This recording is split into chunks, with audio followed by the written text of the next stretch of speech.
Hi hello నమస్తే. ఇప్పుడు మనం అడదోశ చేస్తాం రండి. అడదోశ కాదు అంటే తమిళ్లో దీన్ని అడ అంటారు.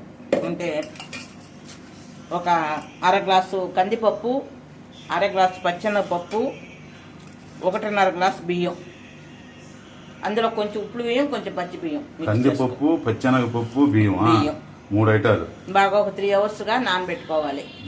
ఇప్పుడు మనం మిక్సీలో అప్పటికప్పుడు పట్టుకొని దోశ రెడీ చేసుకోవాలన్నమాట. అందుకు పచ్చిమిర్చి, అల్లం ఇది అన్నీ ఒకటిగా వేసి మనము మెత్తగా మిక్సీ పట్టుకుంటాం. సాల్ట్, ఇదిగోండి ఉప్పు.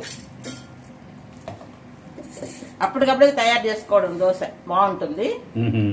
రెడీమేడ్ దోశ.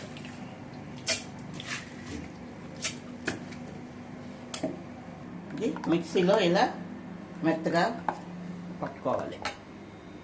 ఇప్పుడు మామూలు దోశ పిండి మరి తయారైపోయింది. అంతే, రెడీమేడ్ దోశ. అవును, చాలా రుచిగా ఉంటుంది. దోశ ఉపయోగం మావు మరి తయారైపోవచ్చు. ఇప్పుడు అది తాలింపు వేసుకుంటాం. ఇందులో కొంచెం ఆవాలు, కొంచెం జీలకర్ర, చూసారా 4 మిరియాలు, టేస్ట్ బాగుంటుంది. 2 మిరపకాయలు వేసానన్నమాట.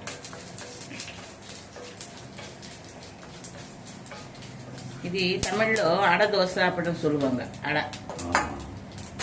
మనం తెలుగులో పప్పులు వేస్తాం కాబట్టి పప్పుల దోశ. అంటే కందిపప్పు, పచ్చిశనగపప్పు, పెసరపప్పు, మినపప్పు వేయకూడదు. కరివేపాకు వేసాను అన్నమాట. ఇప్పుడు కందిపప్పు, పచ్చెనగపప్పు, బియ్యం, పచ్చి బియ్యం కదా, అది వాళ్ళ ఇష్టం. పచ్చి బియ్యం అయినా వేసుకోవచ్చు, ఉప్పుడు బియ్యం అయినా వేసుకోవచ్చు. వాళ్ళ టేస్ట్ రెండు ఏదైనా వేసుకోవచ్చు. లేదు కొంచెం ఉప్పుడు బియ్యం, కొంచెం పచ్చి బియ్యం కూడా వేసుకోవచ్చు. చూసారా తాళింపు ఇందులో పోసేసుకో.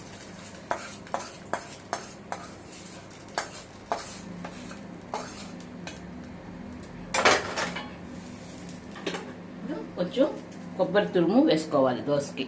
అప్పుడే టేస్ట్గా బాగా వస్తుంది, రుచిగా ఉంటుంది. కొంచెం కొబ్బరి తురుము అంతే. ఇలా కలుపుకొని దోశలు వేసుకొని. ఆంధ్ర వాళ్ళు జాస్తిగా కొబ్బరి ఉపయోగించరు, వాటికి వేసుకుంటే బాగుంటుంది. చూసారా ఇలాగన్నమాట. ఎంతో స్మెల్ ఎంత బాగుందో చూడండి. జీలకర్ర, మిరియాలు చూడండి.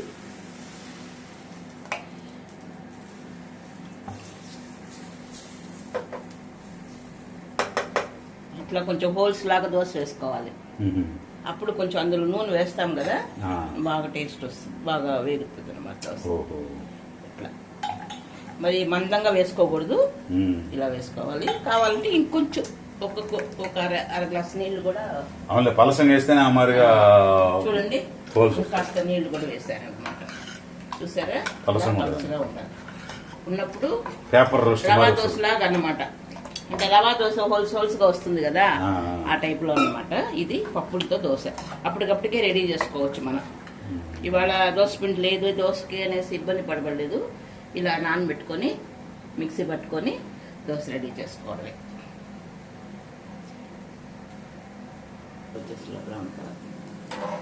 చూసారా ఇదన్నమాట ఆడ దోశ.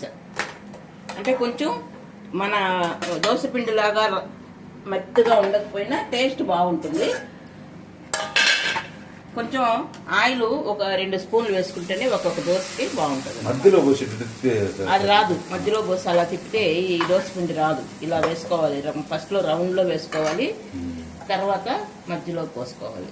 ఇదన్నమాట. చూసారు కదా. రెడీమేడ్ గా దోశ కావాలి అనుకున్నప్పుడు ఇలా పప్పులతో దోశ రైస్ మిక్స్ చేసుకుని అల్లం పచ్చిమిర్చి లేనప్పుడు నేను చెప్పాను కదా, మీరు కరెక్ట్ గా స్కిప్ చేయకుండా చూసారంటే మీకు బాగా అర్థం అవుతుంది. అలాగే చేసుకొని మీరు టేస్ట్ చేసి లైక్ చేయండి, కమెంట్ చేయండి. దీనికి నేను కొబ్బరి చట్నీ చేశాను, చాలా బాగుంటుంది. అల్లం చట్నీ చేసుకుంటే కూడా బాగుంటుంది. కొబ్బరి ఏదైనా కారంగా చట్నీ చేసుకోవాలి, అప్పుడు టేస్ట్ బాగా వస్తుంది. చూసారుగా, స్కిప్ చేయకుండా చూసి లైక్ చేయండి, షేర్ చేయండి, సబ్స్క్రైబ్ చేసుకోండి. ఓకే చూసారా ఇంకొక దోశ వేస్తాను. అలాగే చూసారా టేస్ట్ చాలా బాగుంటుంది. ఈ పచ్చడితో పెట్టుకొని సూపర్గా ఉంది. మీరు అలాగే చేసుకొని టేస్ట్ చేయండి. ఓకే.